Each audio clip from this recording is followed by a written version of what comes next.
Hello everyone, welcome to the premiere episode of Scary Stories with the Row of Flush. We will each be telling our own scary stories, and our friend Jalen is also in this party. He's just not in the game. Alright, my story is called High Beams.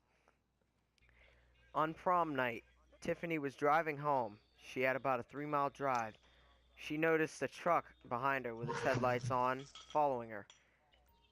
As she was going, every 30 seconds or so, the truck would turn on its high beams for about 5 seconds and then shut them off. This happened for about the whole ride home. Every 30 seconds, he would turn on his high beams for a couple seconds and then shut them off.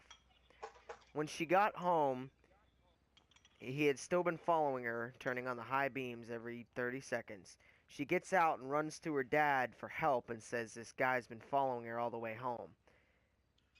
The man in the truck gets out, walks up and says, "I wasn't trying to follow you or hurt you. I just noticed that this man with a knife in your back seat kept jumping up to try to stab you. I was turning on my high beams because every time I did that, he would get back down."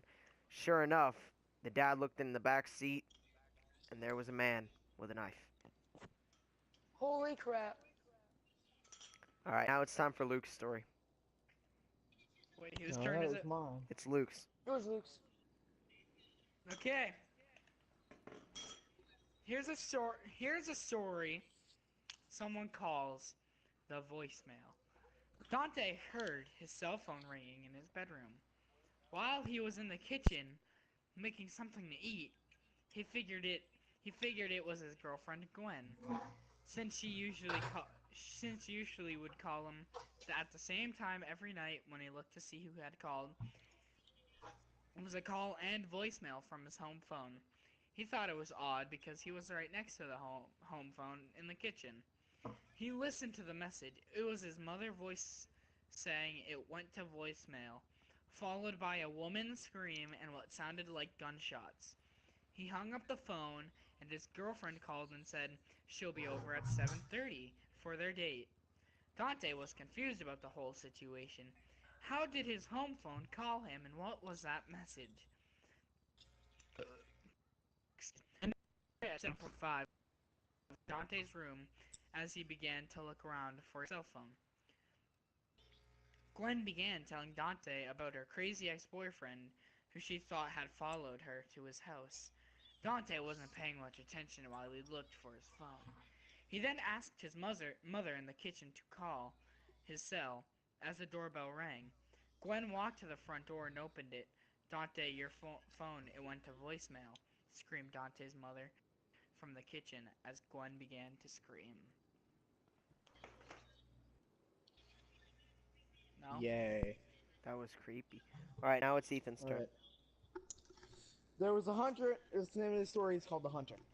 There was a hunter in the woods who, after a long day of hunting, was in the middle of an immense forest. It was getting dark, and having lost his bearings, he decided to head in one direction until he was clear in increasingly oppressive foliage. After what had seemed like hours, he came across a small cabin in a small clearing. Realizing how dark it had grown, he decided to see if he could stay there the night. As he approached, he found the door ajar. No one was inside. The hunter flopped down on a single bed, deciding to explain himself to the owner in the morning. As he looked around the inside of the cabin, he was surprised to see the walls adorned by several portraits, all painted in incredible detail. Without exception, they appeared to be staring down at him, with their features twisted into looks of hatred and malice.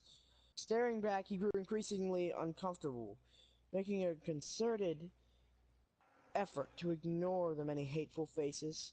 He turned to face the wall. Exhausted, he fell into a restless sleep. And the next morning, the hunter awoke. He turned blinking in unexpected sunlight. Looking up, he discovered that the cabin had only no portraits, only windows.